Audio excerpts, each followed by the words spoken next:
नमस्कार दोस्तों। आज हम बात करेंगे सुनीता विलियम्स के बारे में।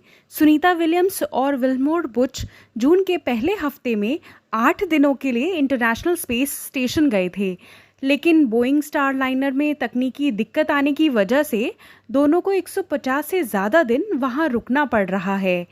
सुनीता विलियम्स की एक हेल्थ अपडेट सामने आई है। अंतरिक्ष में जून महीने में फंसी नासा एस्ट्रोनॉट सुनीता विलियम्स की नई तस्वीरों ने दुनिया भर में हड़कंप मचा दिया है।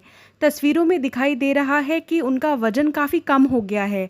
अब नासा में भी ये बात न्यूज़ को देख के हैरानी है और वहाँ के कर्मचारी ने कहा कि जब उन्होंने ये तस्वीरें देखी तो वो चौंक गए और वो उसी के बारे में बात करने लगे। नासा अब सुनीता की हेल्थ को करीब से मॉनिटर कर रहा है।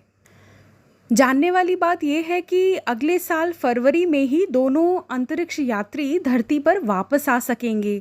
सुनीता विलियम्स की गिरती सेहत पर नासा के वैज्ञानिकों ने ध्यान दिया है। उन्होंने बताया है कि सुनीता विलियम्स का वजन बहुत अधिक कम हो गया है और उनके गाल भी धंस गए हैं। स्थिति से परिचित एक नासा कर्मचारी ने कहा कि वह अब केवल हड्डियों और चमड़ी की तरह ही रह गई हैं।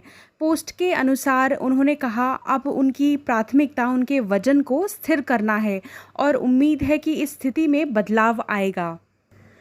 बता दें कि सुनीता विलियम्स अपनी अंतरिक्ष यात्रा की शुरुआत लगभग 140 पाउंड वजन के साथ की थी, लेकिन जैसे जैसे यात्रा आगे बढ़ी उन्हें अपना वजन बनाए रखने के लिए आवश्यक उच्च कैलोरी का सेवन पूरा करने में संघर्ष करना पड़ता है।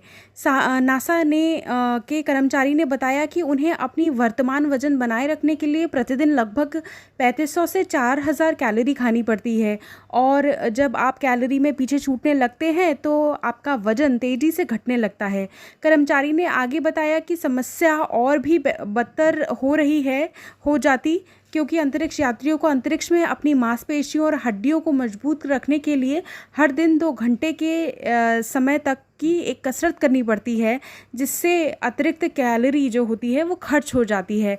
तो सुनीता विलियम्स की इस यात्रा से सीखने के लिए बहुत सारी बातें हैं जो कि हम सीख सकते हैं कि इस यात्रा में कई चीज़ें प्लान्ड होंगी, कई चीज़ें ऐसी आई होंगी जो कि उन्होंने भी पहली बार अनुभव किया होगा और इस कठिन परिस्थिति में भी वो अपना साहस नहीं छोड़ रही हैं और वो इस कठिन परिस्थिति के सामने डटकर खड़ी हुई हैं।